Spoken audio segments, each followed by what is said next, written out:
welcome to another episode of Two Jiu-Jiteras. I'm Babs, and today I'm joined by a wonderful guest, Josh Presley, BJJ Black Belt, world level competitor, father and husband, and owner of Presley BJJ in Wellington, Nova Scotia, with over 20 years of mats and medals from IBJJF Worlds, ADCC Open, and many more. Josh brings deep insight and serious grit. Welcome to the show, Josh. Thank you. Excuse me. Thank you very much for that lovely intro. My name, I would have been like, who is this guy? Sounds awesome. Right. Well, listen, you've got a serious persona here in the jiu-jitsu community. So I'm really excited to finally be able to connect here. Yeah, no, I'm Yeah. excited to start. Yeah, I'm a fan of the show. I actually, to do my research, I just listened to one of your podcasts where you interviewed Sarah Wilson, who's a good friend of mine and a jiu-jitsu black belt. And you interviewed her when she was still a brown belt. So it just shows you how quickly time flies. No, it's amazing. And speaking of time flies, 10 years as a black belt. Like so you're kind of like a big celebration year this year. Yeah, it's pretty wild. So I got my black belt in 2015, June 3rd, 2015 is when I got my black belt. And yeah, I kind of thought as I was looking back, I like to kind of post some throwbacks and show people kind of what the old days of Presley were like. And I just kind of had this moment where I was like, I've been a black belt for 10 years now this year. And most people haven't been training that long, but I've almost had a whole career as a black belt. Just as a black belt, obviously there's all the other belts in jiu-jitsu and I went through all of those too, but now people just know me and see me and meet me as a black belt. And I feel like I wanted to kind of acknowledge some of the moments and things that have happened, like just over the course of these 10 years where I've been actively competing and training. And now I have a gym. Like, I feel like I've gone through this whole evolution just with myself as a person and as an adult. Like you said, I'm now married, a husband, I have 2 kids. So life has changed for me a lot from when I got my black belt. I was 25 years old, pretty fresh young kid, I feel like, and now life's a lot different. But yeah, I just thought it would be fun to kind of share some of those moments and some of those memories that a lot of people around here were around for, because I'm really proud of my international accomplishments, obviously, but I'm just as proud of my local accomplishments and achievements too. And I really just love sharing all that with people. Yeah, no, absolutely. Because your social media presence is amazing. Like you're just always on top of it and like really fun things, like very interactive. Like I always look forward to seeing like your stories and what you have on the go. I never know what's gonna show up, which is really good. But all things jujitsu and really entertaining. But with the decade, what has the decade as a black belt kind of taught you about yourself, like on and off the mats? Man, it's like you're always going to keep learning. It never stops learning and improving, and always having areas to improve. If you have strengths, you're always going to have weaknesses as well. So just always being humble enough to like see your weaknesses and try to work on them. And just with decision making, I feel like jiu-jitsu, most people say jiu-jitsu really changes them. And I feel like I agree. And it kind of just changes who you are as a person. Hopefully it kind of calms you down a little bit and can relax you and help relieve some stress.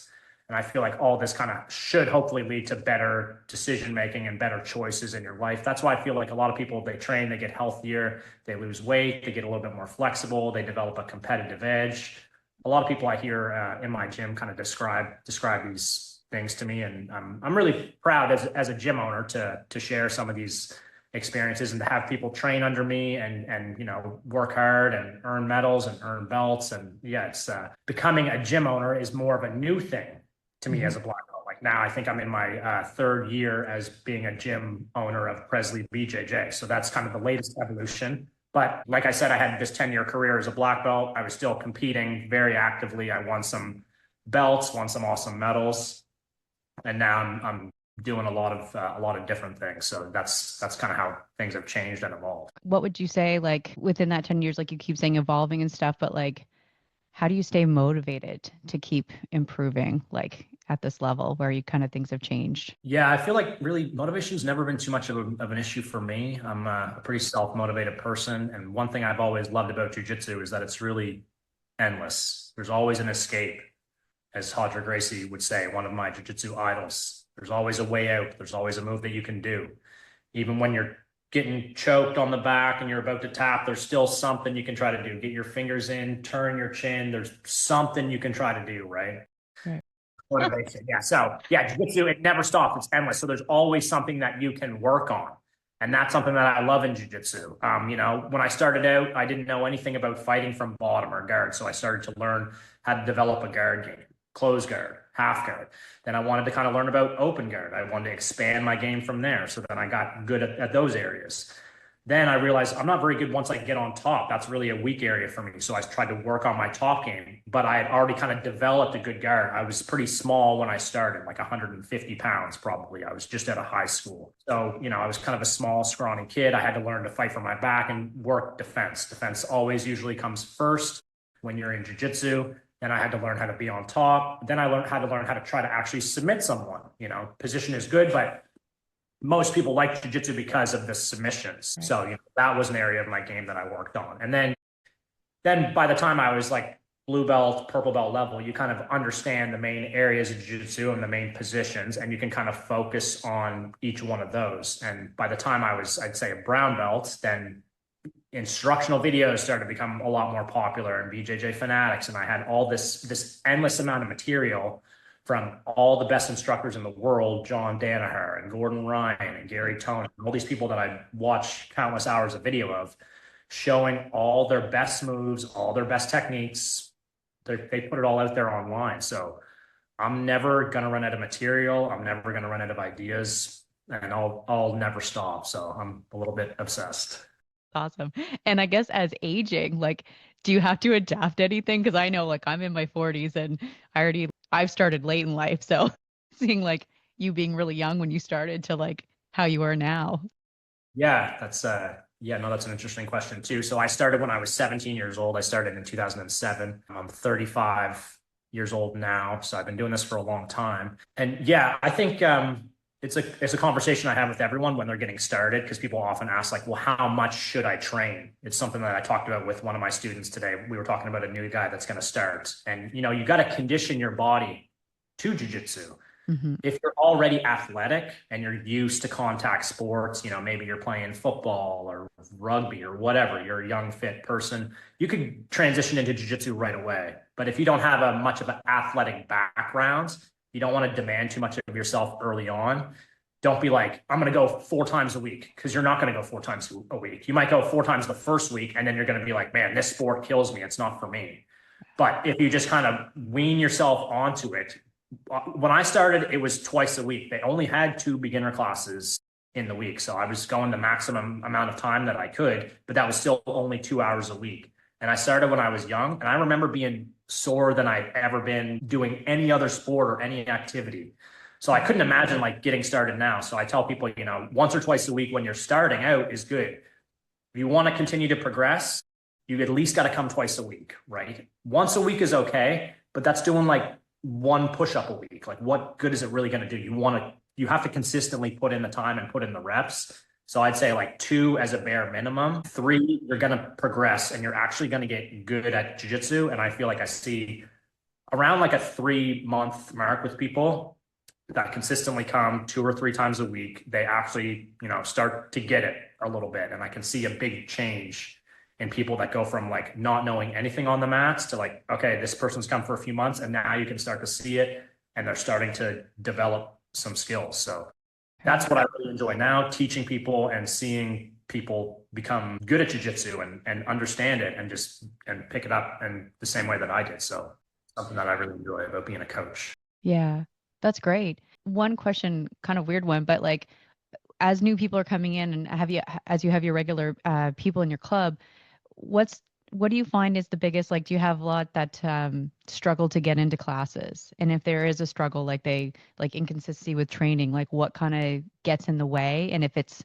something within their control, like how do you coach them through that? If they're kind of like, I want to be here, and Yeah, I mean, that's kind of tough too, because everyone's different. You got to coach every different way, which I really respect that too. But I feel like anyone, it's hard to do something new and hard to get out of your comfort zone, and it's hard to just walk in the door of anywhere. So I feel like I hear a lot of people just with fears of going anywhere and going somewhere is new.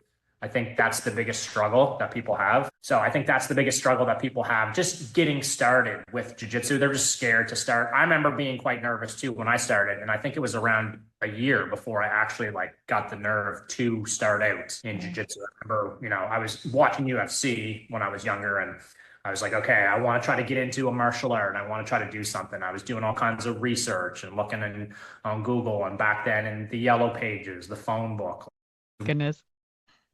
just trying to find a martial art to do. And then I found, okay, jujitsu. I looked it up a little bit, but it was months and months before I actually got the nerve to like go into a class. And then I had to, try to get a couple friends to come with me. And I feel like that's a really big thing that happened this past week of two new people that actually happened to know each other and they came in together.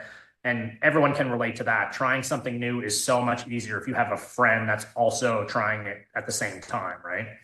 So yeah, I mean, these are all things that gym owners struggle with, just getting new people in the door.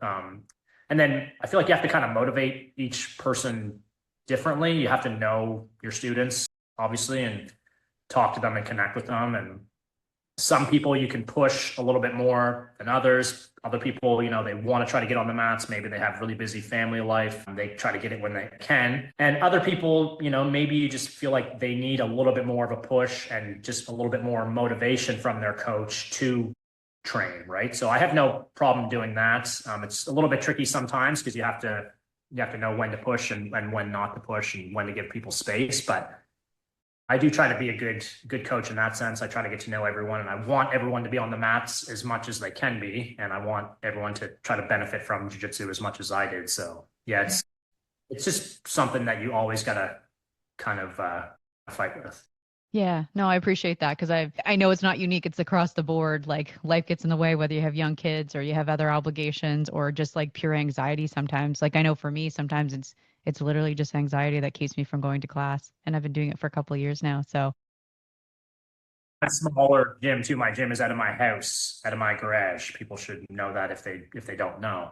So I have unique challenges in that sense too, and that people are actually just kind of coming into my garage and coming in to train and coming to my house. So I feel like I have unique challenges in that way.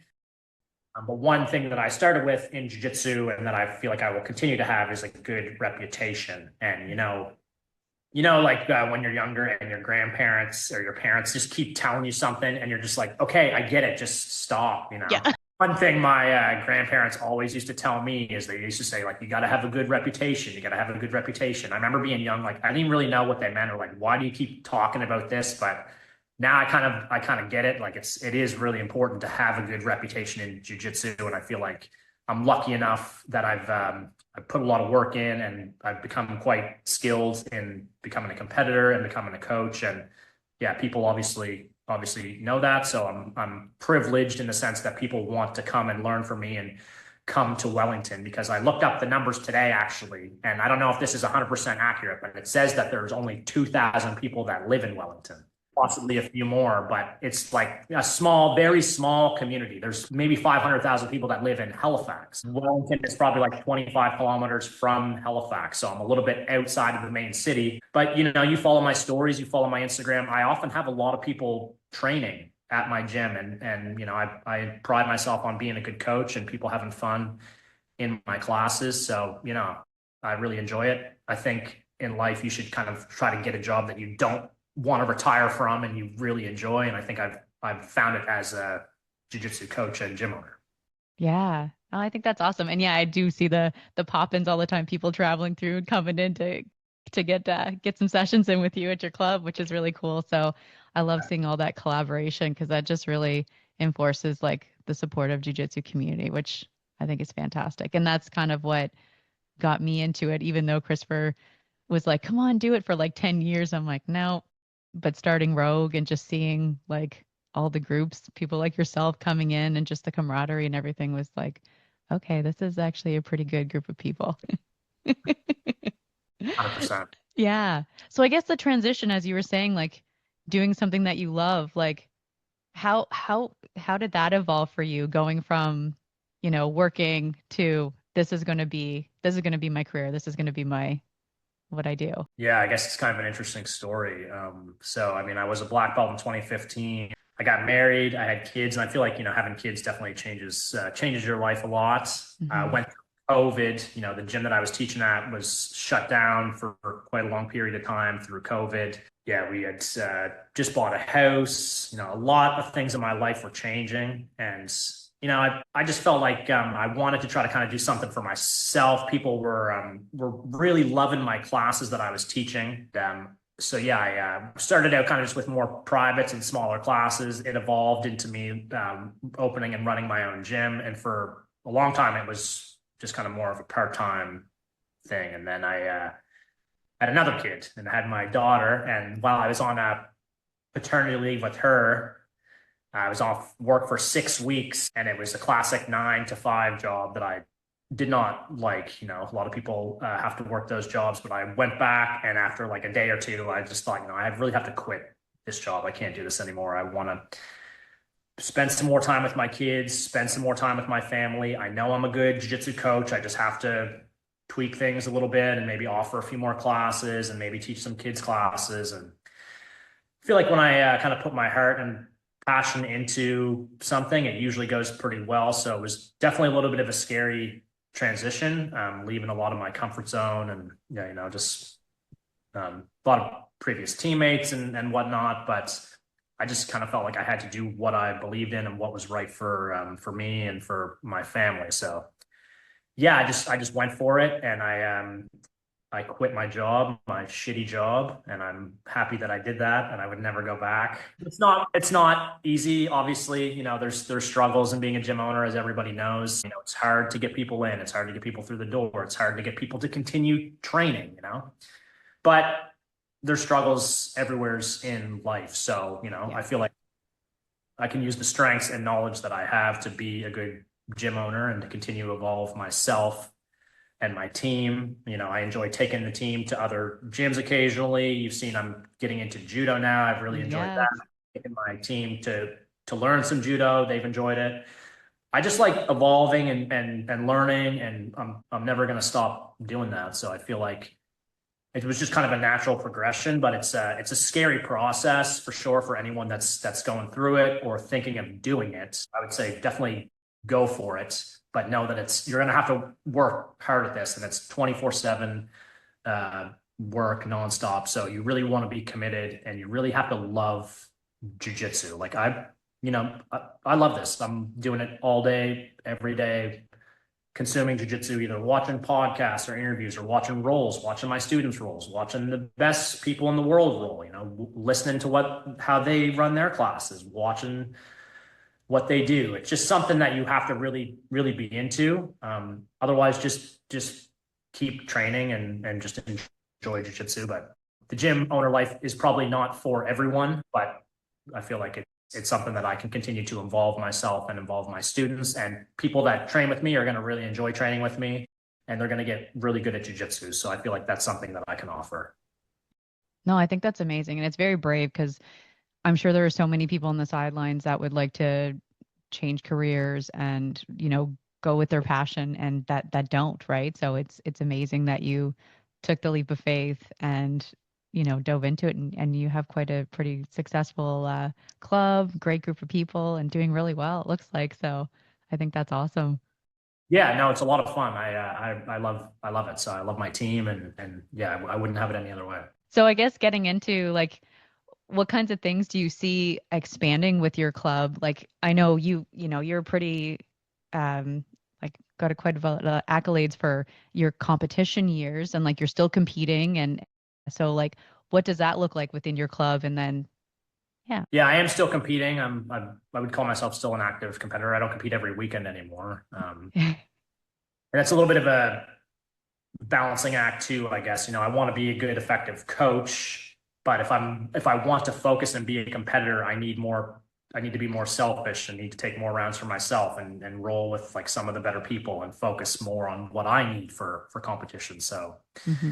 yeah, that's always a little bit of a struggle. I feel like I want to show people that you can still continue to do this and continue to compete, and it doesn't, age doesn't necessarily matter. And I have students that compete at 50 years old and older, and I find that very inspirational. So just being able to lead a team like that is great. but it is challenging because, I have my wife works as a nurse, so she works, shift work. I, have to watch the kids a lot. So if I'm watching the kids at a tournament, it can be tough to, also coach and be an effective coach. So I have a lot of help in my life with my family and my students and all that, and that's great. But yeah, it is a little bit challenging to try to be a competitor and a coach. And if you're wearing a lot of different hats, I feel like there's going to be some things that you're not great at. So I feel like now I kind of just look at competition in a little bit more in like cycles. Like the start of this year, one of the goals that I had was I wanted to compete with my team in a quintet team elimination match, because those are really popular. And I did it. And I did two basically back to back within like a couple of weeks. And I think I got, 3 matches in one and probably 4 matches in another.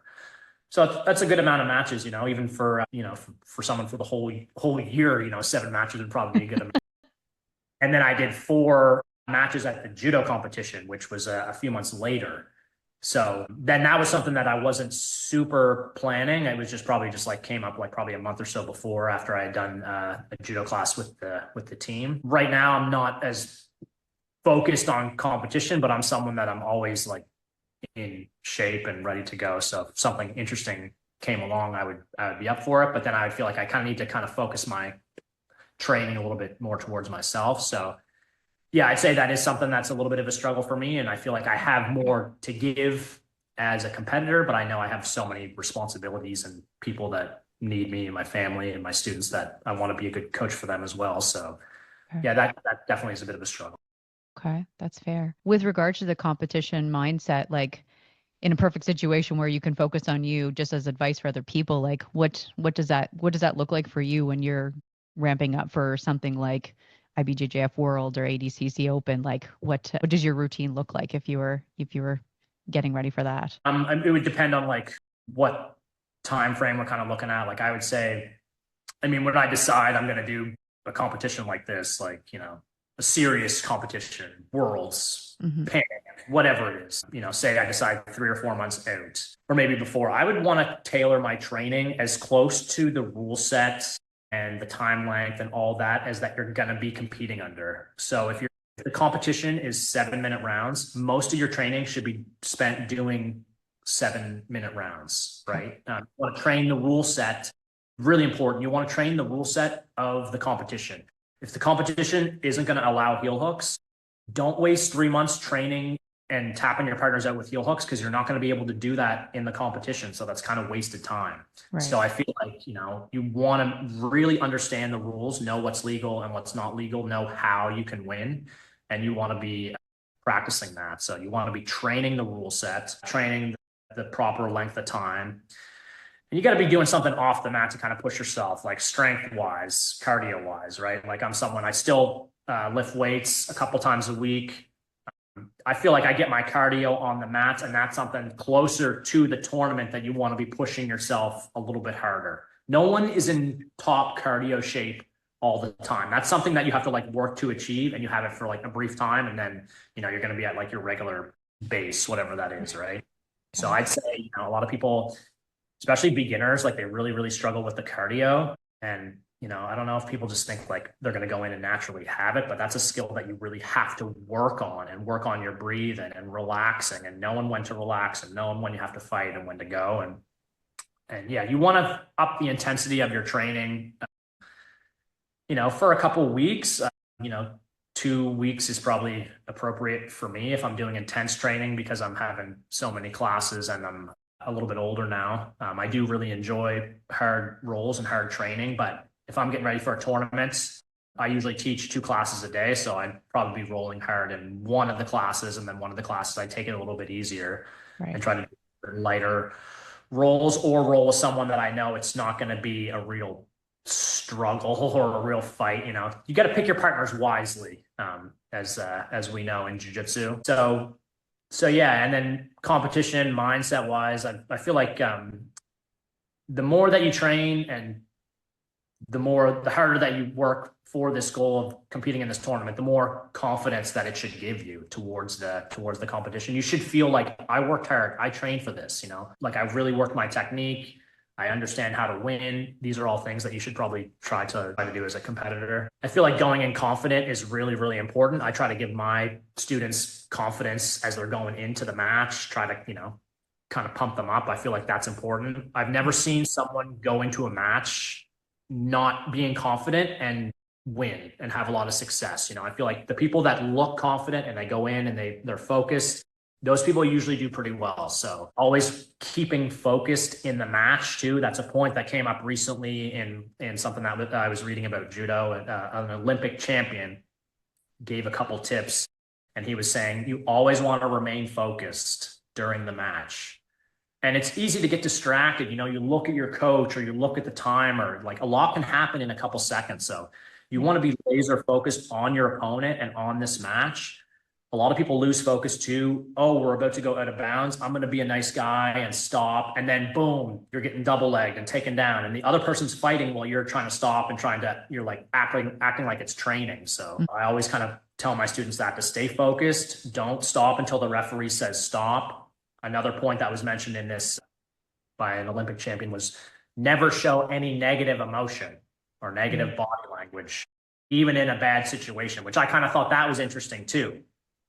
Body language is important, obviously. So you always want to look confident, remain focused, and just, give your best effort. Listen to your coach. They have your best interest in mind. So there's a lot to being a good competitor, but I've had hundreds of matches. I know how to do it and do it pretty good. So I feel like that's a strength that I have as a coach, is that I've been there, I've done this, and I've had big wins, I've had really bad losses, I've got injured in competition, I felt embarrassed in competition, I've had periods where I felt like I couldn't buy a win, I've had other periods where I feel like I couldn't lose and I'm just winning everything. So all that experience is valuable. So I try to share a lot of that with my students. Just talking and chatting before class. I feel like I've got to experience a lot in jiu-jitsu, but what good is it if I don't share it with people? Yeah, no, I appreciate that. That's good to hear, because it's not, there are ups and downs to everything. So it's nice to hear, like, how do you deal with the losses and how do you keep plugging forward and how do you deal with the nerves? Like, because I see them, watching the tournaments itself, like it just, everybody's doing something different. So it's good to hear kind of like that. Also what you said, kind of like getting distracted during the matches. I see that quite frequently where people are like looking at the clock, or you know what I mean? Like I see that so much. So I, didn't realize like that could like lose you, just like that, because you're just like moving a certain way and then there's an in, right? I think I have a timer at my gym. I'm just going to grab it because it's right. Okay. So yeah, I don't like clock watchers. Everyone does it. I guarantee if you're at a class and there's 20 people, 10 of them are looking at the clock. Oh, there's 2 minutes left. Oh, there's 1 minute left. So I got this timer. You can't see anything. No That's one's perfect. smart enough at my gym to be able to know how much time is left. I love it. And sometimes I even forget to set it. We might roll for 10 minutes. Wow. Okay. I'd be going, where's the clock? I only look at the clock when I'm getting gassed. Like if I'm doing a roll and I'm just like, how much time's left?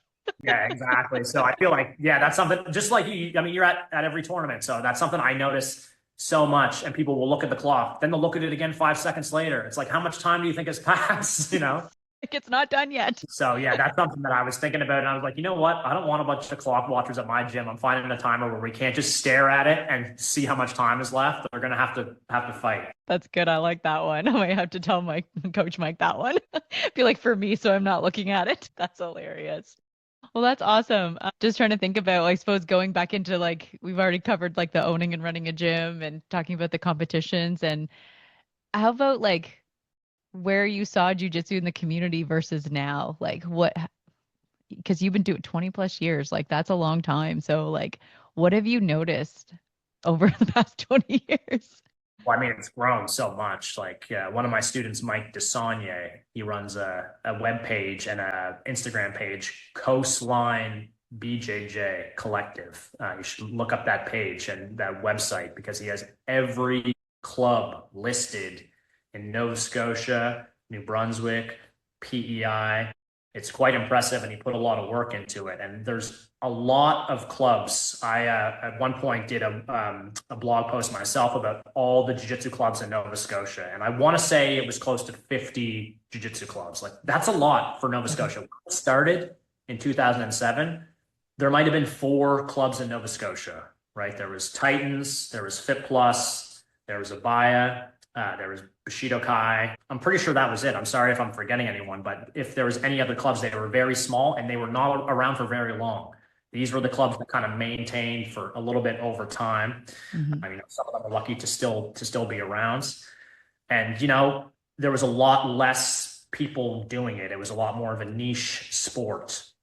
It's awesome that jiu-jitsu is growing so much. Like, you see UFC, BJJ. Like you would have never seen that in 2007. UFC was barely popular, right? Yeah. And how I got introduced to jiu-jitsu through the UFC. I thought Chuck Liddell was cool. And I thought, The Ultimate Fighter was awesome. And I just kind of sucked into it through that and the drama of like the show. And then I kind of got interested in the martial arts aspect.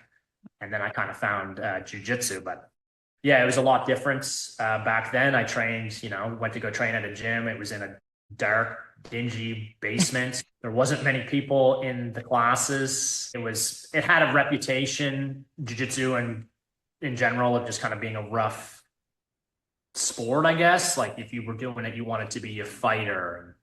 Not that that's a bad thing, but I just feel like nowadays that jiu-jitsu just appeals to such a wider audience. Soccer moms want to do jujitsu. Older people want to do jujitsu. Younger people want to do jujitsu, but it wasn't like this in 2007. Basically, if you were doing jujitsu, you were getting ready for an MMA fight, Hmm. right? Or you were just kind of a weirdo that somehow found this club that not many people found, and there's no schedule online because you just have to show up at this time that this guy told you, and Yeah.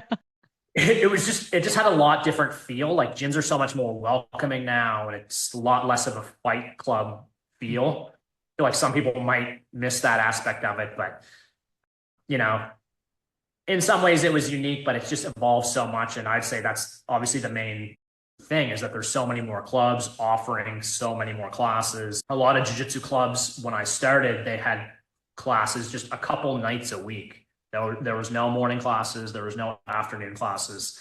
If you wanted to do Brazilian Jiu Jitsu, you had to do it Tuesdays and Thursday nights from 6:30 to 8:30. If that didn't work for your schedule, then I guess that's too bad. You're not training. So nowadays, you could pretty much train anywhere in the province, and there's probably multiple classes offered throughout the week at different times works for different people's schedules. So even at my gym, I have classes in the morning and I have classes in the evening throughout the week. And I also offer classes on the weekend. So I have classes 6 days a week. And most clubs, I feel like that are full-time clubs, they kind of have to do that now. So yeah, it's changed a lot. It's grown a lot. I've seen so many people join jiu-jitsu and love jiu-jitsu, and that's awesome. Yeah, it's just gone from in a nutshell, it's gone from basically being like Fight Club, because I'm sure people like to seeing that movie or feel that. And now like jiu-jitsu's evolved to like, oh, there's a big gym and it's nice inside and it's clean, and people of all ages are training and kids are training. There was no kids classes when I started in jiu-jitsu. That would have been, unheard of. Why would kids want to do this? Right. So, it's changed a lot, and people's opinions of it has changed a lot. And I think mainly the credit of that goes to like the UFC, Joe Rogan for being like such a good ambassador for jiu-jitsu and just talking about it so much and getting so Yes. many in front of so many people. Jocko, he's so popular and he's gotten so many people into jiu-jitsu as well. And people from the military into jiu-jitsu. I have a lot of people from the military and a lot of people, police officers that train with me. And I think, that's such a valuable skill if you're like a first line responder or anything like that. So yeah, it's just so awesome to see so many people do jujitsu, and everyone knows someone now that does jujitsu. Even if you don't think you do, you probably do know Yeah. someone that trains or know someone that has a brother that trains. So it's just so much more broad, and it's actually pretty awesome. Yeah. No, it's true. It's amazing. How do you find like with the female population, like the growth of that and like the challenges to that, like It's trying to get more females in the club? challenge. Yes. It's, started out slow for me. I mean, I'll talk about jiu-jitsu in general first, I guess. Like it's always going to be a male dominated sport. Back when I started in jiu-jitsu, and there wasn't many women at all that train. Like I think there was many at all that train with us except for one after a few years that I started. And then there's always maybe like one or two that were training, but not many women. So now it's evolved. I see a lot of women's only classes. I see pictures from a lot of other clubs, and there's seems to be many more women training than there has been before, which is great. And yeah, for myself, my own club, I feel like, it's a lot of the same struggles. It's kind of jiu-jitsu, I guess it's a little bit gross. You're sweating on each other. It's, hot and a little bit sticky and stinky and all that. If you have a dedicated group of people that enjoy training, some women are going to enjoy training as well. So, the longer the gym has gone on, the more people have started to join. And naturally, we've got some more women joining as well. So, yeah, it used to be a point at my gym, to be honest, where it was few and far between where there would be a women in class. If I knew another woman was coming, I would have to beg another woman that I knew trained to please come for this class so this other woman can feel comfortable. But now it's pretty common that I have 1, 2, sometimes 3 women in a class, right? Yeah. Which that's huge for the growth of the sport. More women do it, they're going to tell more people about it, and more people are going to start to feel comfortable. And I should say for myself too, I don't like to brag too much, but I try to be the change that I want to see in this sport, and I have offered women's only classes at my gym. I've just hosted them. I've offered other women to teach them in the community. Angelica has taught one. Val has taught one. I've had other people in the community just come here that aren't part of my gym, and I've just offered as a space for women to train.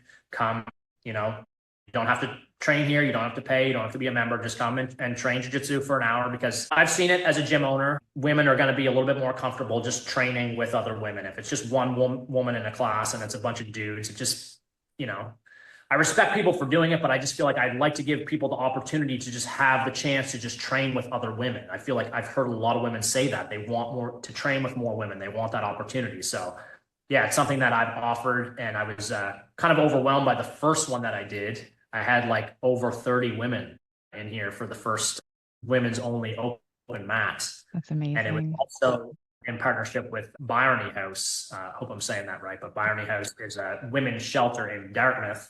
Right. Yeah, they help women and children that are going through tough situations. And we had a women's only open mat, and I thought for the first one, I want to try to do something extra for the community. So we had a fundraiser, and you could donate money, or they also asked for new pajamas or clothing like that. So, yeah, I was really overwhelmed by the response for that. I had over 30 women here, and it was like an all-star jiu-jitsu cast. It was amazing. I got to meet some really awesome women. So that's awesome. I've noticed it's grown. I'm really thankful for the women that train here and train with me, Maria and Michaela and Alex. And I have new women joining and new interests. And I know it's hard for people to start something new, like bringing it back to the started. It's just hard to start something new. So I can only imagine how tough it would be for women to start in a male-dominated sport.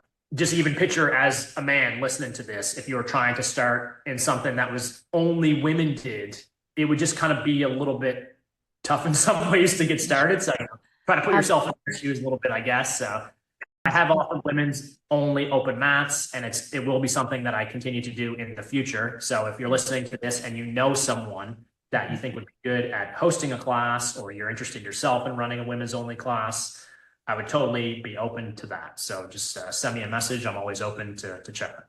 That's awesome. And it's great. It's great the fact that you have like women at your club now consistently. Like that's a lot of other club owners that I've talked with, like a sign of good health, like good community. When you think about that, like, women feel safe to come in there. I know after the birth of my second child, I wanted to get into something, and I just didn't want to just like hit the gym. And, I was a little nervous. Christopher had been saying like, do jujitsu. And then of course, Katie started offering a women's only class. And I thought, okay, I can do that. But her intent was always to move the women to the co-ed class. Like this was kind of just like a starting point where you could get comfortable with women. And then of course now I'm in co-ed. So now it's fine. But, Yeah, but it is difficult and it can be very intimidating. So it's really great to see more and more clubs. And yes, it is a male dominated sport and that's just the reality of it. But it's great when you see the women growing it because like obviously the men there are supportive, the females are liking it. So all around, like everybody wins. Yeah. And one thing when I was listening to you guys talk to Sarah Wilson, and she said she had started jiu-jitsu because she was involved in a kickboxing class. And then that's how she got interested in jiu-jitsu. And then she started a kickboxing class, and now she's got jiu-jitsu. So I'm like, is that the answer? Should I be starting a kickboxing class? Maybe. But I can see how, like, okay, maybe you're not interested in jiu-jitsu, but yeah, you want to kickbox because when you kickbox, you feel like you're getting good right away. You hit the pads, you go home, you're feeling pretty confident. But that's Yeah. not usually the feeling that you have after your first jiu-jitsu class because you're usually getting beat and pressure and mount and choked and all this. So, jiu-jitsu is not usually the most fun when you're starting out as a beginner for the first couple months. You have to develop some skills. So, yeah, I just thought that was kind of interesting how, maybe that's a good thing that more gyms could kind of do, or maybe something to think about. Yeah. Well, I know Melissa Adams, like at Synergy, like that was her thing where she did, I think it was like once a month, there was like the women's only like open mat. And again, the same thing, it was to transition them. So like have this consistent thing, but you will eventually gravitate towards the co-ed class. And then, I mean, their female presence grew significantly, just the foot in the door. But what are your thoughts on, I know how I feel about it now that I actually do jujitsu, self-defense classes versus like, because I see a lot of those pop up too, where it's like a 6 week or a 3 week or something just for women's self-defense. What are your thoughts on those versus like getting women in to train regularly? Yeah, that's interesting. I understand it. It's something I've offered myself, to be honest, women's self-defense. And I Yeah. feel like entry point, it's a good way to get your foot in the door and kind of learn what jiu-jitsu is about from the perspective of self-defense, because if you need to use jiu-jitsu in a self-defense situation, you're going to be standing up, you're going to be needing to block strikes, you're going to be needing to protect your face to try to get the person down to the ground or just break free and run away. There's certain things that you need in a self-defense situation that you're not going to use from jiu-jitsu. You're probably not going to use butterfly guard in like a Right. self-defense situation, or like omoplata, or just like certain techniques that like maybe you join a jiu-jitsu club and Hmm. maybe they're working on straight ankle locks and heel hooks, but you went in there thinking like, oh, I thought jiu-jitsu was like self-defense. I thought I was going to be learning like how to, fight and learn how to defend myself. So I feel like there can be a little bit of a disconnect in that way with like sometimes people start and maybe they're expecting to learn, a bunch of submissions, but then they come in and they're just learning a sweep from half guard. And, there's a bunch of memes about that too. Like, oh, I thought I was coming to learn jujitsu to kill people and I just sat in 50-50 all class. Like, what is this? And it's tough because there's no syllabus in jujitsu that says like, okay, here's where you start and here's where you end. And you got to do all these 30 moves. A lot of instructors are just flying by the seat of their pants and teach them what they like or teach them what they enjoy. And Hmm. it's something that I actually like in jiu-jitsu, just kind of like building the syllabus and trying to find areas that I should teach and that what do people like and what do people want to enjoy? What do people really need to work on is something that you always got to think about, right? Okay. Um, there's so many different factors and kind of things to think about. Yeah. No, that's fair. One thing that I noticed though is like the muscle memory, like of doing jujitsu and getting over those uncomfortable positions. I think that Yeah, was like a big one. gotta get in them a lot more. We were practicing triangle chokes all week. I like to kind of have a weekly theme with Okay. my clients. So this week we were focusing mostly on triangle chokes. And I'm a big believer in positional sparring. And just like you said, you want to be comfortable with the uncomfortable. Hmm. That's one of the main ideas of jujitsu. So we did a lot of time starting in the triangle choke. One person's trying to finish the triangle choke, the other person's just trying to escape, trying to survive. And Right. like I was talking about in one of the last classes, if this happens in a tournament and you get stuck in a triangle, you want to have been there before and escaped a couple of tough triangles and struggled and failed a few times and had to tap out. And you're not going to get that unless you have a lot of time in the position. If you learn a triangle and then the coach just says, okay, just roll, do whatever, and just start from whatever position, you may never get a chance to actually get in that triangle position. And if you get it, maybe the person escapes right away and then you didn't actually have any time to work it. And then the round ends. and you go home and you didn't actually have any time to work that position that you spent the whole class repping. So I'm a big believer in starting from the position that you worked on. And we do a lot of positional battles, like one person start from turtle, just try to get the back, the other person just try to get in. So I think there's different, it's also keeping it interesting and keeping it fun too. I feel like you want to switch it up in training. It can get kind of a little bit boring for some people. I feel like if you just do the same thing every single time. So I feel like try to keep it fresh and keep it fun. You want to try to keep people, entertained. You want them to keep coming back. Yeah, no, that's totally fair. Do you think that with that also like self-defense, thinking from the women's perspective, self-defense and jujitsu like that would help with their confidence and like being able to defend themselves? I think it's something that I occasionally bring it back to. Like we don't practice like self-defense every single class or anything, but occasionally, like I probably will coming up fairly soon actually do a week more focus on a little bit more self-defense, like just basic stuff like how to block a punch, how to do a clinch, how to take someone down. These are also basic aspects of judo as well. Punch someone, how to throw someone down to the ground, how to maintain your balance while taking the other person down and not falling down with them, right? Right. So I think everyone enjoys it. It was something that I think before the first time I did it, I was kind of thinking like, oh, are my students going to think that I'm lame doing self-defense and doing punch blocks and, on the bottom in guard, just have the person try to hit you and you just have to try to block and try to deal with it and try to stand up and just basic things. But I think it is important for jiu-jitsu students to understand that. You don't want it to become too sporty. Like I enjoy sport jiu-jitsu as well, but I think everyone would agree that there's elements of sport jiu-jitsu and jiu-jitsu in general that you're not going to need in a fight. So I think occasionally you should kind of bring it back to the self-defense aspect so we don't lose that. I'm not too obsessed with that. I'm not someone that thinks every single class we need to practice self-defense, but occasionally I think yeah. No, and I think that's great because like any subject, any group of people, you have no idea what they've been exposed to in their lifetime. So it's good that you bring that in. And for someone who's never been in a fight before, that could be very basic, like, wow, this was really informative, right? Because I've never just wasn't, for good or for bad, had been exposed to that. So I think that's great to just not assume and kind of like tie different angles. Coach Mike does the same thing. Like we're going through some like routines here and he's like, and if you were, outside and you were actually in a fight, like this is how you would kind of end it more from like a self-defense or getting that person versus winning like on the ground kind of thing, like getting the points in a competition. Yeah. And to make a point too, even if you've never trained self-defense, if you're a blue belt level in jiu-jitsu, never trained self-defense and you get into a fight, don't worry, you're still going to wreck the other person. Like you don't need to specifically train self-defense.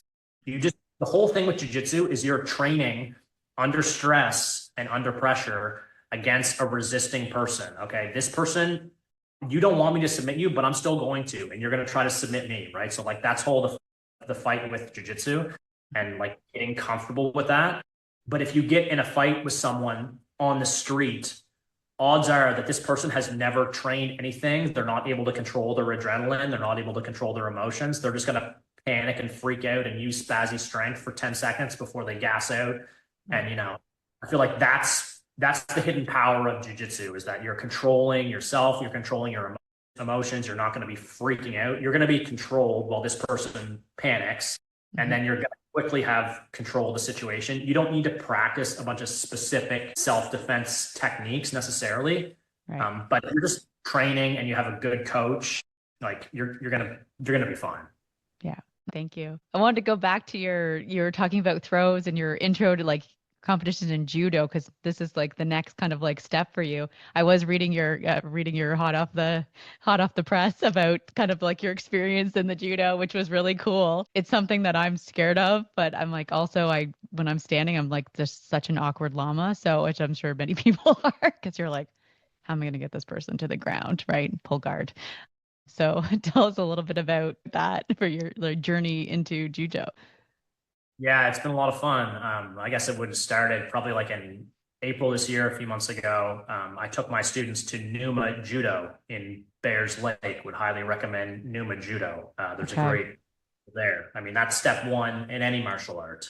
Find a gym that you like, that you feel comfortable with, that you feel like is a good place. They're not all that way, but you may have to try a couple out. But yeah, Numa Judo is a great spot. And I brought 10 or 12 of my students there. We had a lot of fun at the class.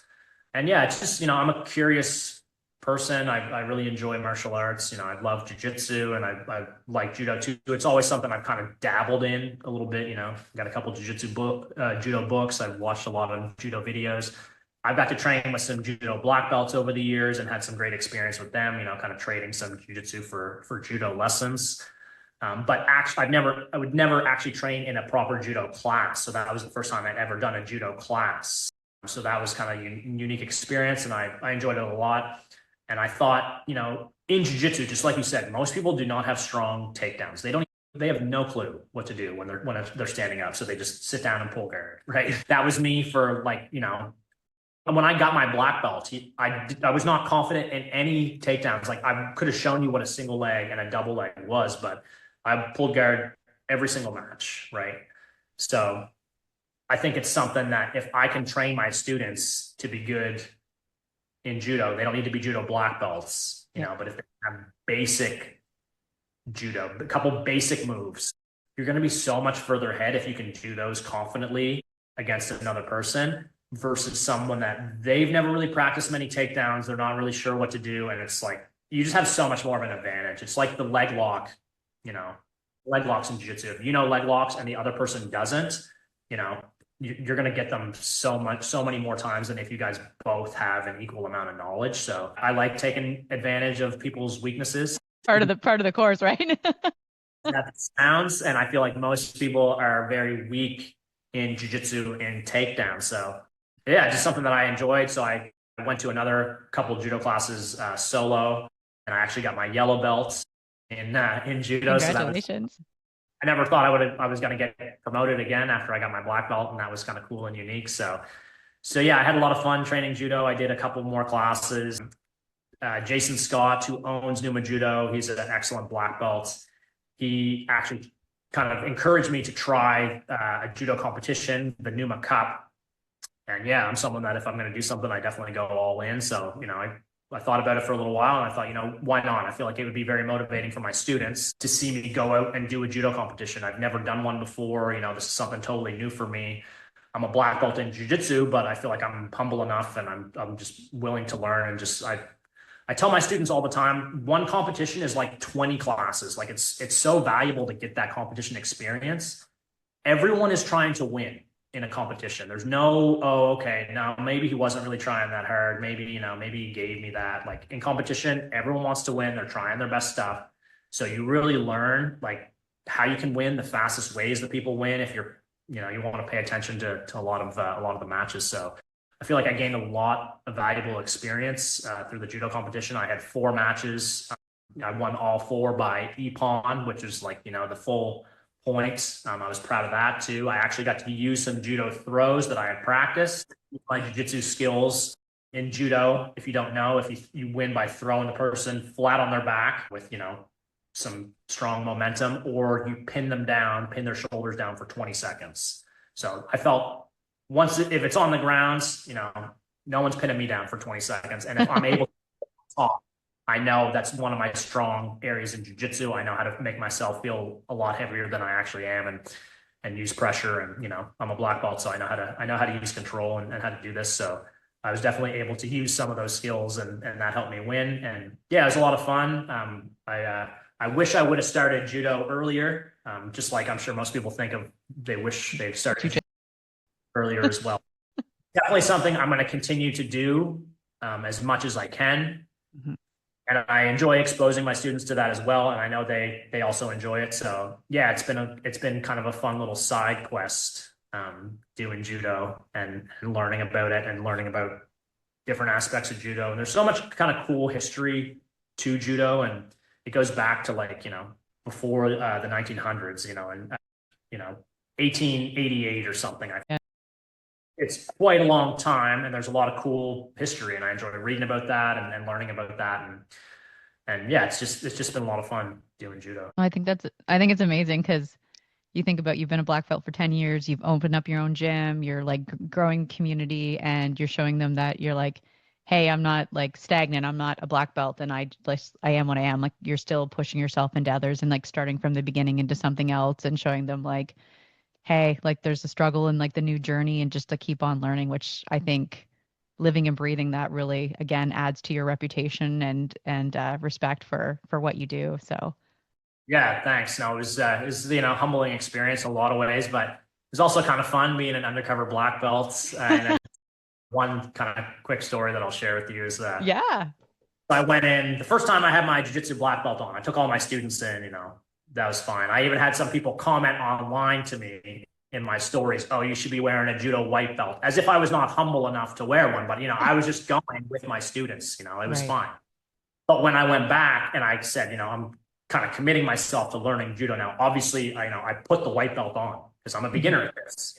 I'm not, that's how you start at the white belt level. So, you know, I put the white belt on. I lined up at the end of the line, and there's a couple other white belts in the line too. And one of them that was beside me said, "I recognize you from online." I was like, "Just stay quiet." So I got to train just a couple of classes as a white belt, and it was pretty fun. And some in judo, sometimes you train and you're just working specifically on the throws, and then other rounds you're working specifically on the groundwork. Obviously, it's more focused on the throws, but yeah, I was doing a couple of rounds where it was like you start from the knees, and the goal is just to try to pin your partner to the ground. So I went with one guy that was pretty strong and pretty good at I knew he was going to have a hard time with me, and he just thought I was just some white belt starting at this. So he kind of grabbed onto me and struggled, and I was able to get like a shoulder crunch sweep and sweep him over, and he just kind of had this kind of confused look on his face.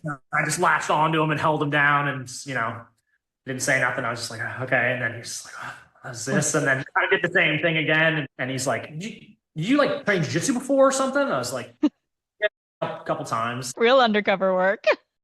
Yeah, and then at the end of the round, I was like, yeah, I've probably been doing this for like 20 years. So, he was like, oh, shit. So that was kind of fun to get to do that for a class. But yeah, I think it's important to be humble. If I started something new like judo, I'm going to be a white belt, yellow belt, whatever rank that I am for that sport. I think that's important. You want to always stay humble and keep learning. Like you're not going to get to black belts unless you have those qualities. So yeah, just always you want to keep training fun. And right now I enjoy judo, so it's something I want to continue to do. That's cool. How different do you find it from jujitsu? Like, obviously, there's things I was reading, like, there's things within it that you obviously utilize your jujitsu in judo, but informal versus formal, like, is there? Yeah, I mean, I'd say judo is a little bit more focused, just kind of like a little bit more tradition and kind of focusing on like the overall values and stuff. There's definitely things jujitsu could learn from judo in some ways. For some people, they might not like these different aspects of tradition, like the bowing and all this stuff, like which, maybe some people think that's lame, but that's just an aspect of the martial art that people, kind of continue to carry forward.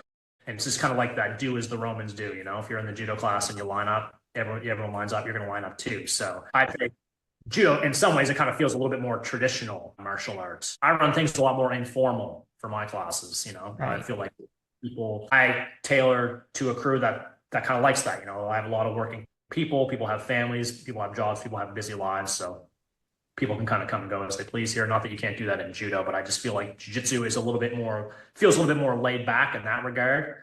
So yeah, there's different aspects in that. I would say when you're training jiu-jitsu and judo, judo doesn't feel like a lot of people are focused a lot, or I don't want to say train a lot on the ground, but they're a lot more focused on the throw. You have Right. limited time on the ground. So yeah, I would say judo, it's mainly focused on the throws and the stand up, and you want to throw that person down to the ground. If you don't get them down to the ground, it's not a clean throw. It's very likely that you're just going to get stood right back up. So they don't do as like extensive wrestling on the ground. So like, I feel like they just don't hit as many of the jiu-jitsu positions. So they could really learn a lot from each other and by cross training. And, I've been highly successful with using the judo moves that I've been able to learn in jiu-jitsu. So the crossover is definitely real. But yeah, they're both very different. In judo, you can't grab the legs when you're standing up. There's no single, there's no double legs. So, it can be a little bit tricky, especially at the start when I was trying to think of like, I'm going to do this judo tournament. I'm very used to going for double legs and singles, but that's not allowed in the judo rules. So that was, like I said, back to training for tournaments. You want to train like that rule set. So when I was in my classes, I was pretty much having judo matches where I would just stand up and I'm just trying to take the person down. I'm not going for singles or doubles. Maybe they would do that on me, but I don't care. I'm just trying to fight this like it's a judo match and try and get my throws.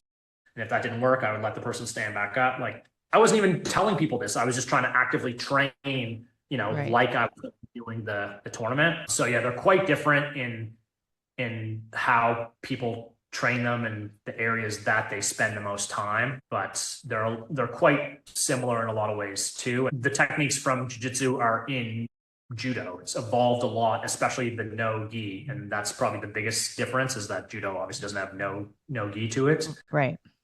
Like jiu-jitsu, but yeah, there's something that jiu-jitsu can learn from judo and vice versa. That's awesome. Well, I have a lot of judokas in my club, so I'll have to start practicing. I'm scared of the falling. You could have brick walls and train at a gym that has crash mats. And like, I have a subfloor in my gym, which people may not know that, but most gyms that you train at, they're just going to throw the mats down on concrete and go at it. Okay. Awesome. But that's also really hard on the body too. So I have a subfloor in my gym where I have 3-inch foam blocks, and then I put 2 sheets of plywood on top, and then I put the mats down. So there's a lot of to my mats compared to like most gyms. So I always think about longevity. I want to be able to do this like hopefully into my 60s and 70s if I can make it there.